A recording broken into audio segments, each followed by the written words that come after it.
యేసయ్యా నీవే నా ప్రాణము, నీవంటే నాకెంతో ఇష్టము. యేసయ్యా నీవే నా ప్రాణము, నీవంటే నాకెంతో ఇష్టము. ప్రైజ్ ది లార్డ్, హల్లెలూయా. ప్రభువైన యేసుక్రీస్తు వారి యొక్క పరిశుద్ధమైన నామములో లోకరక్షకుడు అనే టీవీ పరిచర్య తరపున మరి ప్రతి ఉదయం 5:30 గంటలకు దీవెన వాణి అనే కార్యక్రమం మరి ప్రసారం చేయడం జరుగుతుంది. మరి ఉదయకాలంలో ప్రభువుని సంధించి వాక్యాన్ని ధ్యానించి ప్రార్థించి ఆశీర్వాదాలతో ఆ దినమంతయు ప్రభువు యొక్క కృపను బట్టి మనం ఉండాలని ఆశతో ఈ కార్యక్రమాన్ని పెట్టడం జరిగింది. దేవుని స్తోత్రం. అందువల్ల ప్రతి వారు కూడా చూడండి, అలాగే మరి ఇతరులకు కూడా పరిచయం చేయండి.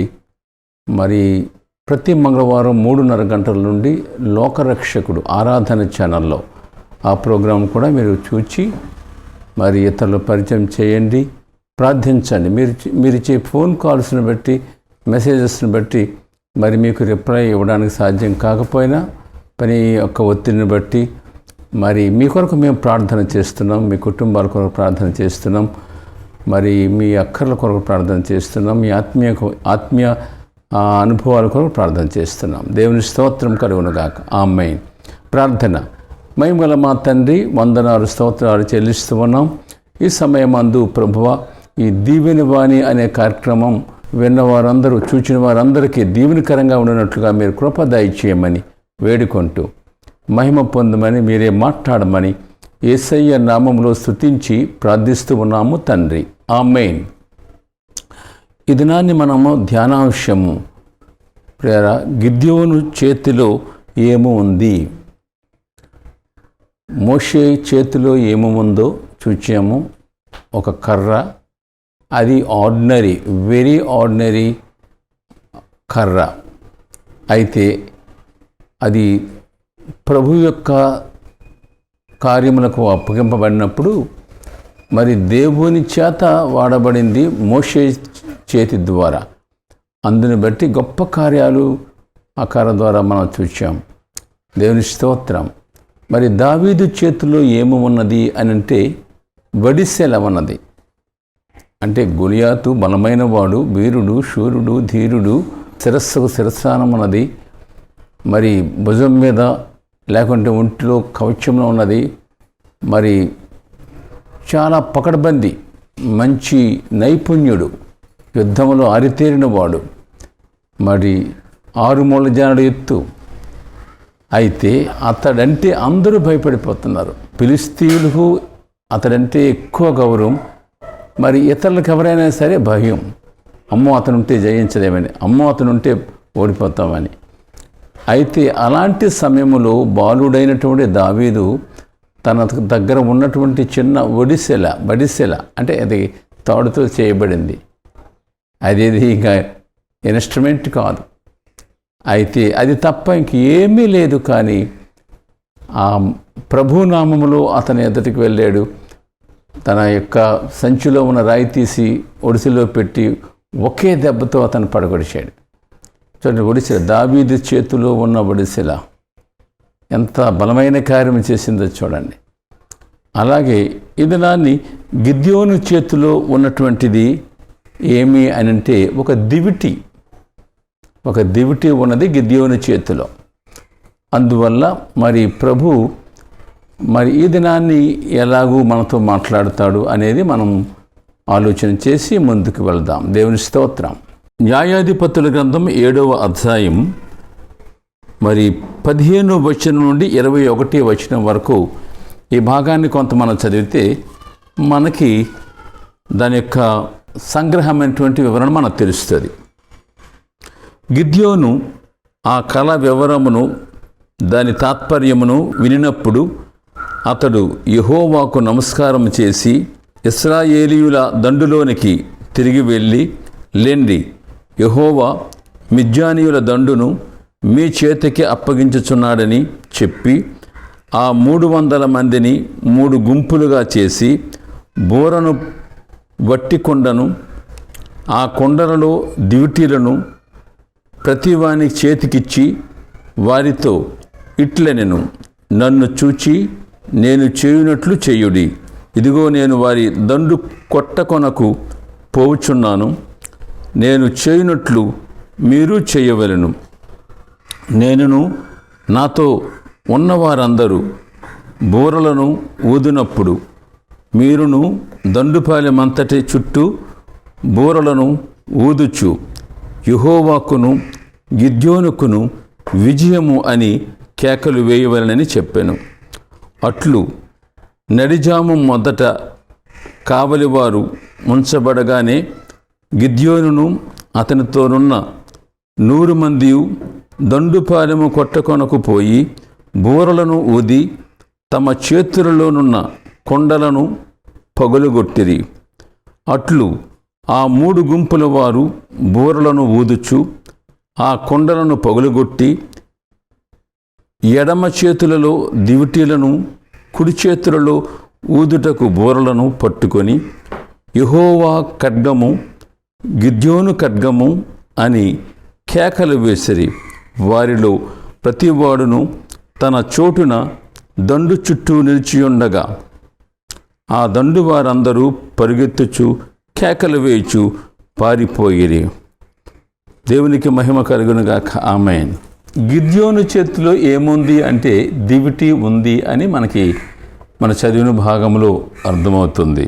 గిద్యోను అనేటువంటి మాటకు అర్థం చెట్లను నరుకువాడు లేదా చెట్టును నరుకువాడు అర్థం. అంటే చెడు అనేది కుదరదనమాట. అంటే చెట్టు అయినా ఫలించాలి, లేకపోతే నరికేస్తాడు. గొడ్డలి చెట్టు వీరణ ఉంచబడి ఉన్నది అనే ఒక మాట మనం దైవ గ్రంథంలో చూస్తాం. అందువల్ల గిద్యోను అనే మాటకు ఆ అర్థాన్ని చూస్తున్నాము. తర్వాత యెరుబ్బయలు అనే మరి ఒక పేరున్నది న్యాయాధిపతులు 6:32లో యెరుబ్బయలు. తర్వాత పరాక్రమము గల బలార్జుడా అని మరి గిద్యోనుకు దేవదూత కనపడి మాట్లాడుతుంది. పరాక్రమ గల బలార్జుడా, మరి ఎందుకు నువ్వు భయపడుతున్నావు, ఎందుకు చాటుకెళ్ళిపోతున్నావు అనేటటువంటి అతను ఒక ఎంకరేజింగ్గా, నీలో బలం ఉందో తెలిసినా, నువ్వు పరాక్రమం గలవాడు తెలుసా, మరి నీ బలమును బట్టి గొప్ప కార్యాలు చేస్తావు సుమా, నువ్వు డిస్కరేజ్ అవ్వద్దు, నువ్వు భయపడొద్దు, నువ్వు దాగవద్దు అనేటట్టుగా పరాక్రమ గల బలార్జుడా అనే మాట మరి ఎంత చక్కని మాట అతని కొరకు వాడబడిందో చూడండి. దేవుని స్తోత్రం. మరి న్యాయాధిపతి 6:11లో గిద్యోను యోవాషు కుమారుడు. సరే, మన నాన్నగారి పేరు ఏమేమిటంటే గిద్యోను యొక్క తండ్రి గారి పేరు యోవాషు కుమారుడు. మనిషే గోత్రమునకు చెందినవాడు గిద్యోను.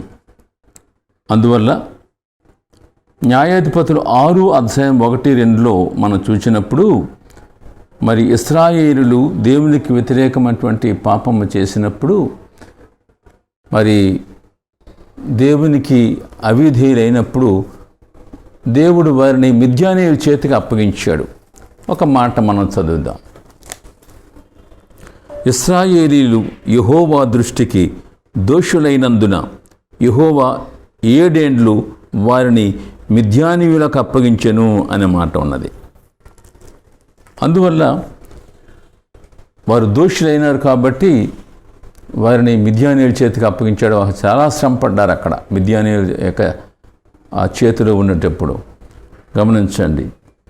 అందువల్ల మరి న్యాయాధిపతులు 6:11లో మరి ఈ విధముగా వారు మిద్యానీయుల చేతికి అప్పగించబడినప్పుడు అక్కడ ఎంతో శ్రమ పడుతున్నారు. అయితే వారు మళ్ళా ప్రభువుని సంధించి వారు సరిచేసుకుని గోజాడినప్పుడు ప్రభు వారి పట్ల మరి దయగలిగి మరి వారిని ఎలాగైనా విడిపించాలి అని గిద్యోనుని ప్రోత్సాహపరుస్తున్నాడు. మిద్యానీయుల చేతిలో ఉన్న మరి ఇశ్రాయేలును తప్పనిసరిగా నువ్వు వారిని రక్షించాలి, నేను నీకు తోడై ఉంటాను అని ప్రభు అతను బలపరిచి ఆ పని కొరకు అతనిని నిర్ణయం చేసి ఎంపిక చేసినట్టుగా న్యాయాధిపతులు 6:14లో మనం చూస్తాం. దేవుని స్తోత్రం కలుగునుగాక. అందువల్ల న్యాయాధిపతులు 6:12లో మనం చూస్తున్నాం. గిద్యోను దేవుని దూతను చూచినాడు. దేవుని దూతను చూడడం అంటే అదే గొప్ప ధన్యత. ముఖాముఖిగా అనే మాట ఉంది 6వ అధ్యాయం 22లో. అందువల్ల మరి గిద్యోను మరి అతడు దేవునికి ఇష్టుడిగా ప్రియుడిగా కనిపిస్తున్నాడు. వాగ్దానం ఇచ్చి మరి ధైర్యపరిచినాడు ప్రభు గిద్యోనుని. ఎలాగో అనంటే నేను నీకు తోడై ఉన్నాను అనే మాట అక్కడ ఉన్నది. నేను నీకు తోడై ఉన్నాను అనే మాట వాగ్దానం. 6వ అధ్యాయం 12లో దేవుడు అతన్ని తన పని కొరకు ఏర్పాటు చేసి అతను భయపడకుండా ఉండాలని అతను ధైర్యపరిచి నేను నీకు తోడై ఉన్నాను అనే ధైర్యపరిచేటువంటి వాగ్దానం ఇచ్చాడు. దేవుని స్తోత్రం. అందువల్ల దేవుడు గిద్యోనుకు కొన్ని ఇన్స్ట్రక్షన్స్ ఇస్తున్నాడు, కొన్ని సూచనలు ఇస్తున్నాడు. అతడు ఏ విధముగా తన చేతిలో తన పని కొరకు వాడబడవలసి ఉన్నది, ఇశ్రాయేలును విడిపించాలి. మరి ఆ విధంగా మరి ఆ సందర్భంలో కూడా అతడు ఎలాగా దేవుని సన్నిధిలో అతడు ఆ ఇన్స్ట్రక్షన్స్ తీసుకోవాలో దేవుడు అతనితో మాట్లాడినట్టుగా మనం చూస్తాం. దేవుని స్తోత్రం. 6వ అధ్యాయం 14లో న్యాయాధిపతుల్లో ఏమైనా మాట ఏంటంటే ప్రభు చెప్పాడు వెళ్ళుము అని అన్నాడు. అంటే నేను పురమాయించేటువంటి నిర్ణయించేటువంటి పని కొరకు నువ్వు వెళ్ళాలి అని ఒక ప్రభు ఒక సూచన ఆయన కొరకు ఇస్తున్నారు, ఒక సలహా ఇస్తున్నాడు, వెళ్ళమని చెప్తున్నారు. దేవుని స్తోత్రం. అందువల్ల ఇజ్రాయేలును రక్షించుటకు వెళ్ళమని చెప్తున్నాడు. వెల్లుడి అనే మాట మరి ప్రభువు కూడా తన శిష్యులకు చెప్పినట్లుగా, ఎందుకు వెల్లుడి సమస్త జనుల శిష్యులుగా చేయుడి, మరి సువార్తను ప్రకటించుడి, అనేకులను మళ్లించుడి అనేటువంటి సందర్భంలో. అందువల్ల ప్రభువు చెప్పినటువంటి మాటను బట్టి మనము వెళ్ళాలి. మనం విశ్వాసమైన సేవకుడమైనా లేకపోతే మరి పరిచారకులమైనా సరే ప్రభువు చెప్పినటువంటి మాటను బట్టి మనం వెళ్ళుట అదే విధేయత. దేవుని స్తోత్రం. 6వ అధ్యాయం 18లో న్యాయాధిపతిలో గిద్యోను ఒక సంతోషంగా ఒక కార్యం చేస్తాడు. దేవునికి అర్పణ తెచ్చి ఇచ్చుటలో ఆయనకు ఆనందం. 6వ అధ్యాయం 18 న్యాయాధిపతులు. మరి దేవునికి ఒక అర్పణ తేవటం అనేది అతనికి ఒక సంతోషంగా అతడు భావించినట్టుగా మనం వాక్యాన్ని బట్టి గమనిస్తున్నాం. మరి యొక్క విశేషం ఏంటంటే బలిపీఠము కట్టుటలో ప్రభువునకు ఒక బలిపీఠం కట్టాడు. అతడు అర్పణ తీసుకొచ్చి అర్పించడం కాకుండా బలిపీఠాన్ని కట్టాడు. అయితే దేవునికి బలిపీఠమును కట్టి దానికి యెహోవా సమాధానము అని పేరు పెట్టాడట. ఆ కట్టిన బలిపీఠానికి సమాధానకర్త, అతడు సమాధానాధిపతి అనేటట్లుగా సమాధానము కొరకు అక్కడ మాట్లాడి ఆ ప్రభు సన్నిధిలో మరి గిద్యోను ఆ బలిపీఠానికి ఆ పేరు పెట్టాడట. అందుకని సమాధానము అనేది ఎక్కడెక్కడ అవసరం మనకి అని అంటే దేవుని సమాధానం మన సంఘములో, దేవుని సమాధానం మన హృదయంలో, మన జీవితంలో, దేవుని సమాధానం మన కుటుంబంలో. మరి కొంతమందికి కుటుంబంలో పిల్లల మధ్య తల్లిదండ్రుల మధ్య సమాధానం ఉండదు, బంధువుల మధ్య, ఇంట్లో కొంతమంది బంధువులు ఉంటారు, వారిలో వారికి సమాధానం ఉండదు. అంత మాత్రమే కాపురంలో భర్తతో భార్యకి సమాధానం ఉండదు, భార్యతో భర్తకు సమాధానం ఉండదు. అందువల్ల సమాధానము మరి చాలామంది జీవితంలో మనం చూడం. అయితే సమాధానాధిపతి, సమాధానకర్త మన జీవితంలో ఉంటే మనకు మెండైన సమాధానాన్ని ప్రభు మనకు ఇస్తాడు, అనుగ్రహిస్తాడు అని మనం గుర్తిస్తున్నాం. దేవుని స్తోత్రం. దేవుని యొక్క సూచన ఏమంటే గిద్యోనుకు బయలు యొక్క బలిపీఠమును పడగొట్టాలి, దానిపై ఉన్నటువంటి మరి దేవతా స్తంభాన్ని కూడా నరికివేయాలి అని సూచన 6వ అధ్యాయం 25లో.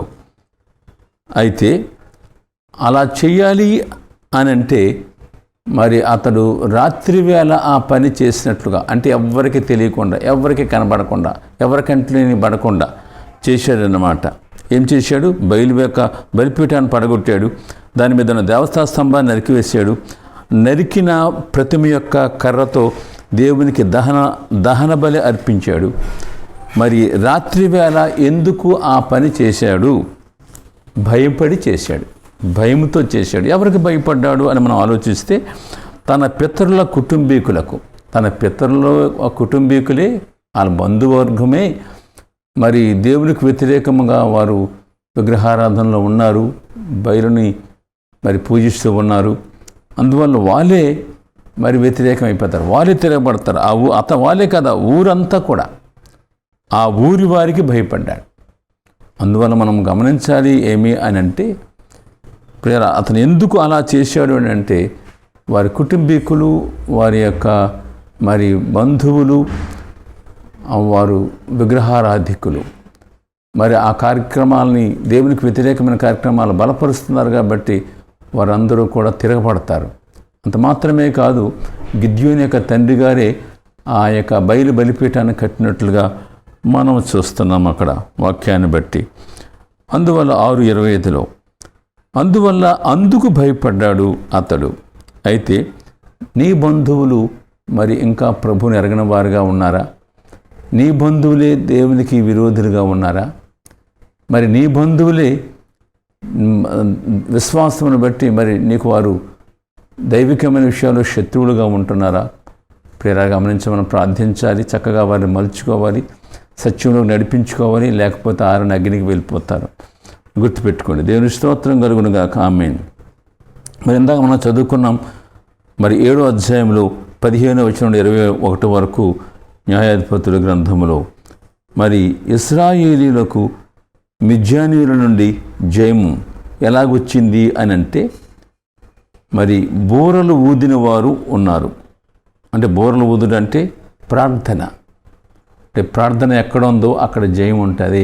బూరలు ఊదవలను అనమాట. అంతా మనం చదువుకున్నాం. కొండలు పగులుగొట్టాల అంటే హృదయము బ్రద్దలు కావాలి ప్రభువు దగ్గర. అంటే పగిలిన హృదయముతో ప్రభువుని వేడుకుంటే, ప్రార్థన చేస్తే ప్రభువునకు అది ప్రీతికరం. దేవుని స్తోత్రం. అన్న దివిటీలు పట్టుకున్నారు, దివిటీలు వెలుగుతూ ఉన్నాయి. అందువల్ల మీ దీపములు వెలుగుచున్నయుడి, మీ యొక్క నడుములను కొట్టుకునుడి అన్నమాట. దీపం అంటే వెలుగు. ఆయన లోకానికి వెలుగై ఉన్నాడు.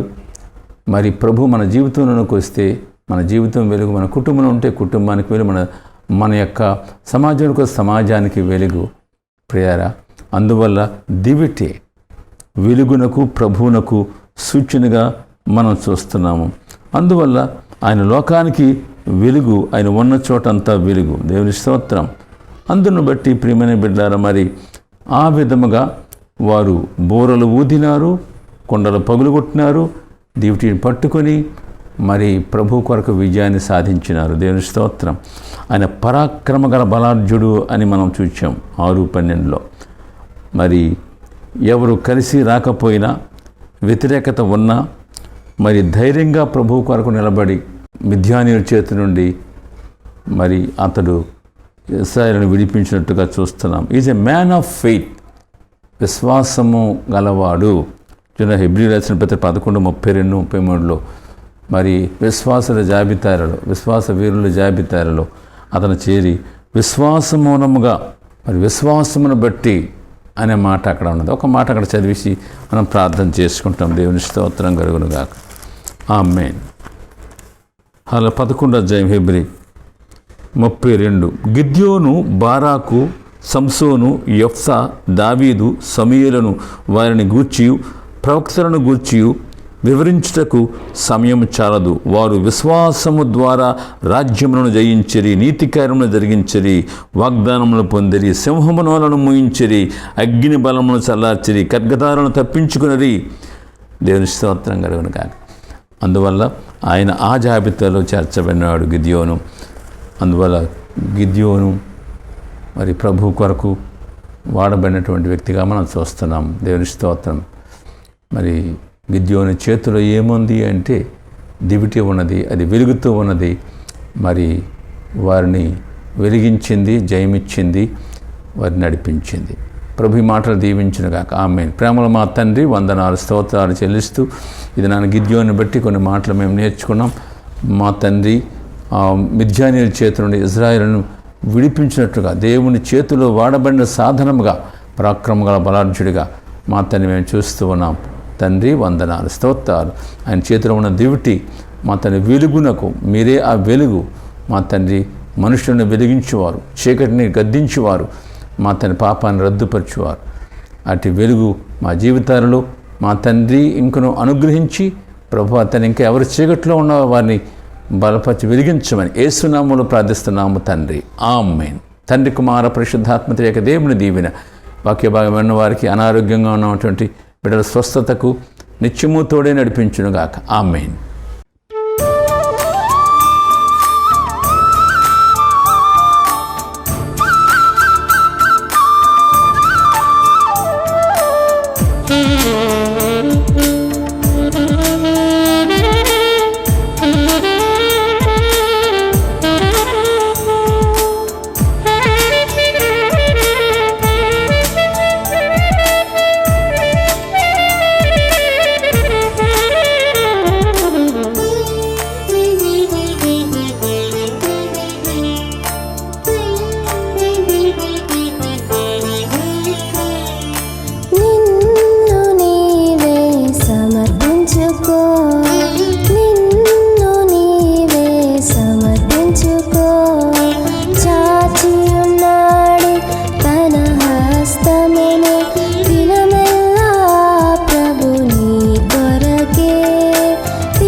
మంటిలో నుండి నిన్ను రూపించన్, కుమ్మరి పాత్రను చేయురితెన్. మంటిలో నుండి నిన్ను రూపించన్, కుమ్మరి పాత్రను చేయురితెన్. జీవమిచ్చి జీవాత్మగా నిన్ను సృజించిన కరములకు తన జీవమిచ్చి జీవాత్మగా నిన్ను సృజించిన కరములకు నిన్ను నీవే సమర్పించుకో, నిన్ను నీవే సమర్పించుకో.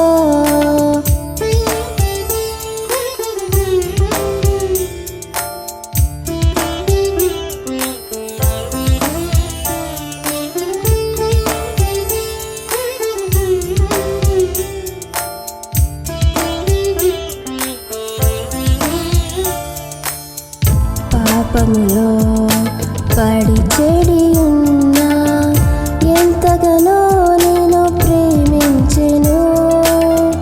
పాపములో పడి చెడి ఉన్నా ఎంతగానో నేను ప్రేమించెను. ఇంతగానుచు ఆ సిల్వలో చాచి ఉంచిన కరములకు, ఇంతగానుచు ఆ సిల్వలో చాచి ఉంచిన కరములకు నిన్ను నీవే సమర్పించుకో, నిన్ను నీవే సమర్పించుకో.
యేసయ్యా నీవే నా ప్రాణము, నీవంటే నాకెంతో ఇష్టము.